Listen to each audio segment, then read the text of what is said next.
So I'm sure everyone has heard they're dropping a new Disney streaming thing. They're launching it this year, and November 12th, I believe, is the release date. Speaking of Star Wars, so one of their first big launches is the Star Wars. It's the Mandalorian, so that's going to be their one of their originals. So how Netflix has like original shows, Disney is going to start doing their own like originals, like documentaries and reality series in the future as well. And with that, Netflix is not going to be they don't aren't going to have Disney movies anymore. So they're supposed to stream out all the Disney movies by late 2019 is what they're thinking right now. It's going to hurt Netflix pretty bad, I think, because right now their main focuses are of course Marvel is Okay, and just to say, Netflix. There's the Netflix Marvel shows are going to stay on Netflix, though, right? There's like, yeah, yeah, oh no, they're my, not. They're like, oh yeah, just really? Everything that they're doing is yes, exclusive for them, and yeah. they're So yeah, Jessica Jones, I think, is going to be the last one they're airing, and then after that, that's basically going to be it for them on Netflix. So Netflix Netflix original shows leaving Netflix. Like, Yeah. wow. Disney Plus, like, are they gonna open up with like a Netflix original series? Is that like Basically is what they're doing. Yeah, and anything that's like basically adult, they're calling it like adult like, they're gonna have that streaming on Hulu now. So like anything that would be considered rated R, they're not gonna have on the Disney actual app. It's gonna be linked to Hulu. So there's gonna be three platforms. They're gonna have ESPN Plus, of course Hulu, and then Disney are all gonna be connected. And for right now, they're all still going to be three separate subscriptions, but they said eventually they're probably going to link them into where it's a one subscription.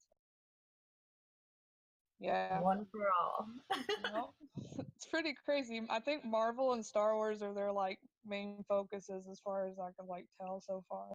Oh, and The Simpsons. They're also because they have Fox stuff now, so The Yeah, Simpsons are going all to be the on Fox. there.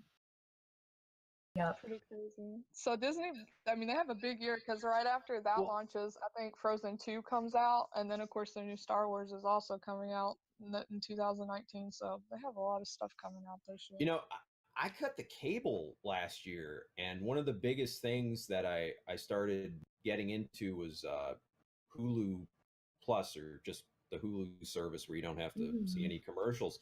And I closely associate Hulu with Fox.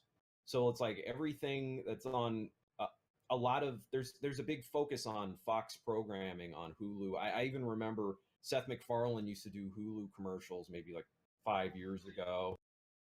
Can't you just think about all the money that they're going to be making, even though they don't need any more money? Like, God knows, they need more money. But, like, they already own everything. Yeah, it's like I think they're cheaper than Netflix too. So for now, I'm sure they'll rise their prices as they get bigger and everything. Yeah. The way that they depicted like Disney on South Park, they had like they personified Disney as like this evil Mickey Mouse that was like beating up the Jonas Brothers once on South Park. That's how long ago it was. Jonas Brothers on South Park. It was like 10 years ago. But that's a good personification of what Disney is kind of like. Yeah, no, totally. That's how I see it. Like, the face of it is very smiley and happy, but then behind the scenes, it's very much evil Mickey gonna just eat up everybody. They're cloak and dagger, man. It's pretty crazy. They're taking over the world. Yeah. And they said with the streaming service, like they're still gonna have like they're not gonna premiere anything on the streaming service. Like they're still gonna have their big like theater premieres and stuff like that. So I guess we'll see stuff on there like once it's out of theaters and everything. So I was just seeing, just like on the local and nightly news on ABC or something, that like, because the thing is Disney owns ABC, okay, so they've been promoting like Avengers like on ABC, and I swear to God, I thought it was coming out this weekend. Like, I don't have my calendar marked at for this thing. Okay, man, I don't. I'm probably not going to go see that movie unless it's got like a 90 something on Rotten Tomatoes or something. Maybe then, but I can usually wait for these things. But Yeah. dude, they're like promoting Yeah. this like a month out in a way that I thought it was coming out like I thought it could have premiered like last night. You know what I mean? Thursday night. I was just like, it's not out yet. It's not coming out for 2 weeks. Yeah, they're Yeah, pretty but people are hardcore on it eating right it up, now. man. Like the more and more they put out, they're just like, yes, give me more. Can't wait. There are people that do really do not like Netflix movies getting Academy Award nominations or potentially like Spielberg. Yes, He's that's like what a I was huge gonna say, and I was thinking like content Spielberg, what a dick. What a dick.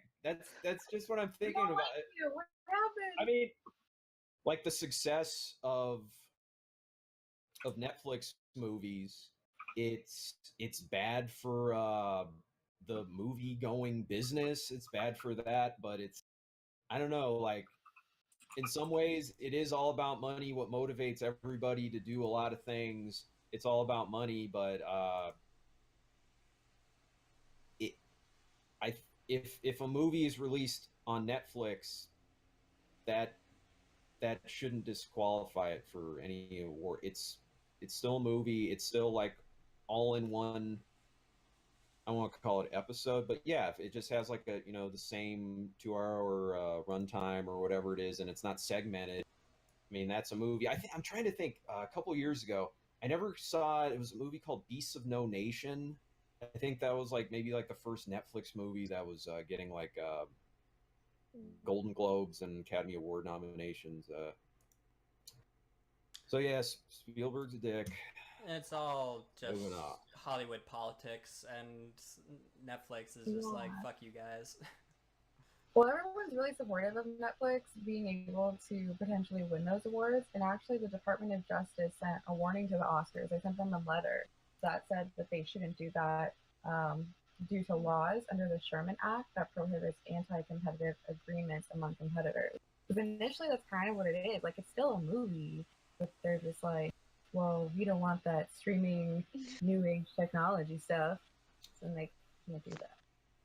The last time like antitrust laws that I remember actually made a difference was in the late 90s. That got pressed up on Microsoft, and that eventually led to Bill Gates having to like step away from his company. That's what I know about that. And now, thanks to the rise of companies like Google and Facebook,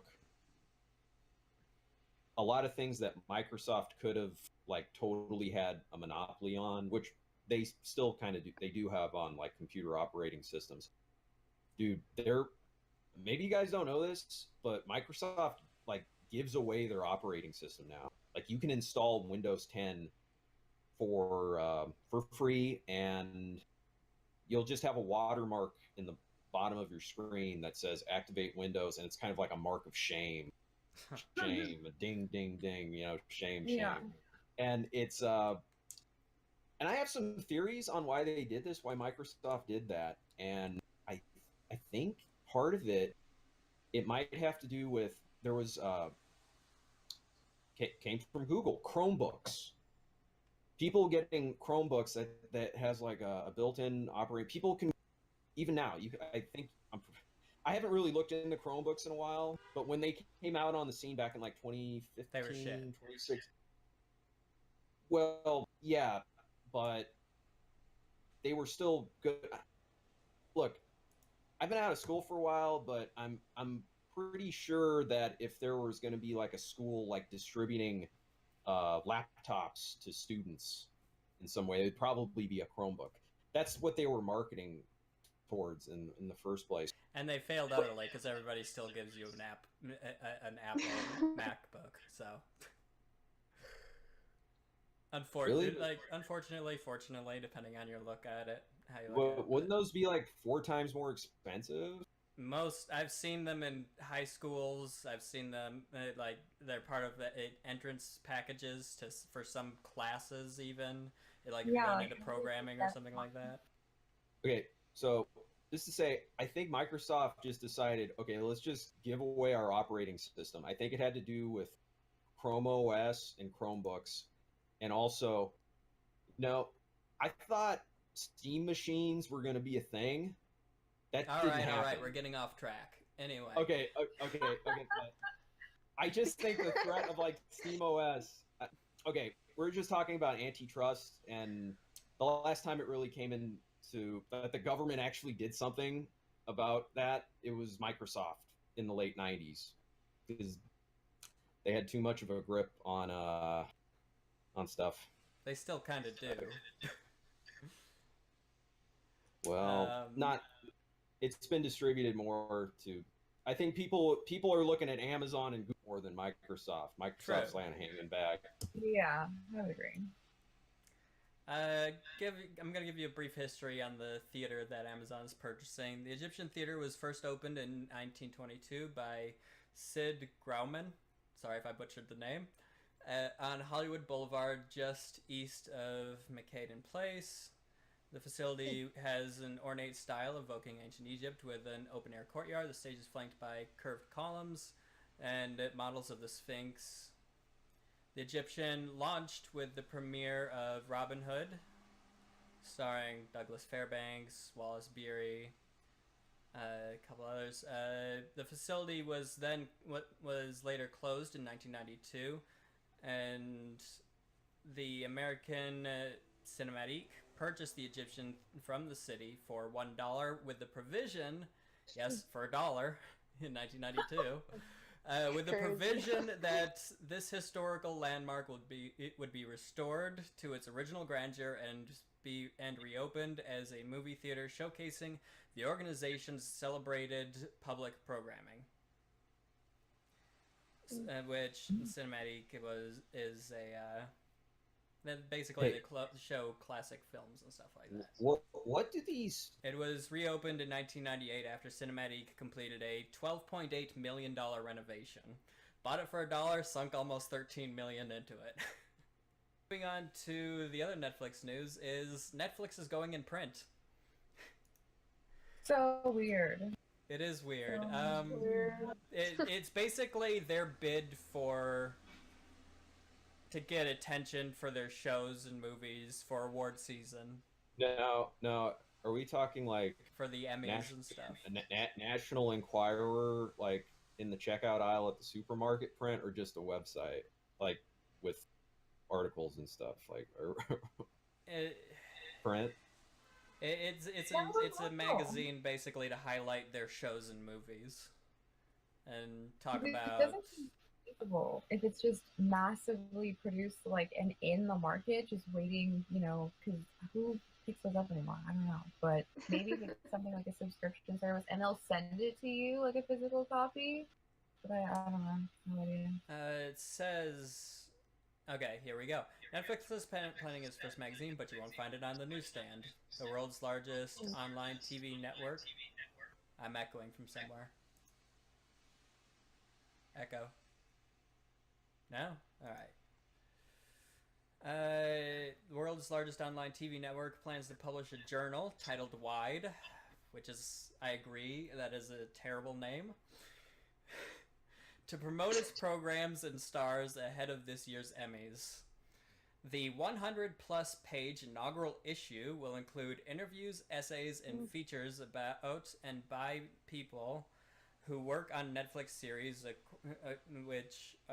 this is all according to emails reviewed by Bloomberg. The free publication will help Netflix highlight particular shows and talent from its ever-growing lineup within the Hollywood community. The company released about 700 programs last year, spanning movies, TV series, documentaries, stand-up comedy specials, and animation. That is a lot. So Interesting. And I maybe guess that's you cool. can kind of understand their need for a magazine to like highlight this is what we're doing. This try check this out, check that out, check this out. You know. Yeah, well, especially if you're like a super big like movie or film buff and you can see all these interviews and articles and stuff like that. That's kind of cool. Let's see. On top of all this, the company has tapped veteran publicist Lisa Tabak. Sorry if I'm butchering anybody's names, by the way. To oversee its awards operation, and recently hired Krista Smith, an editor from the magazine Vanity Fair, to assist. Pretty cool. All right. Does anyone really care if like Netflix is trying to curate stuff in a publication? Like, is that are we gonna? It's just weird, to be perfectly honest. I could see them doing like a blog website with this stuff, but they're actually going forward with a print magazine. Same, and I feel like I'd It's- be way more inclined to read their blog or visit their website, similar to like I don't I know think news websites. I think people getting like AARP magazines are going to be interested in this because I don't think young people are going to give a damn about Yeah. this. Yeah, When was the last time something either I of you would picked go up out a and get. magazine? Probably like in a dentist office, maybe. I Yeah, don't know. maybe at a doctor's office. Well, maybe they I was could like, push their magazines there. I didn't bring a cell phone. Everyone there is on a cell phone. There's like a stack of mags. And Right? I mean, I was just talking about this today, just like with newspapers. I was kind of thinking about it, like how so much work goes into it, and like people still even feel like obituaries. I'm like, but no one really reads it anymore. And so... everything that's in the newspaper is on that newspaper's website. I gotta tell you, man, Exactly. some of these baby boomers in their 60s, 70s, and stuff, they think it's like uncivilized not to get a newspaper delivered still. Oh They my think god! like, how are you gonna know what's going on? How are you? I gonna get know news what's going- delivered to me every morning, afternoon, and evening from like 5 different apps on here. They're like, what is that? I just know how to make a phone call. They don't get it. Sorry.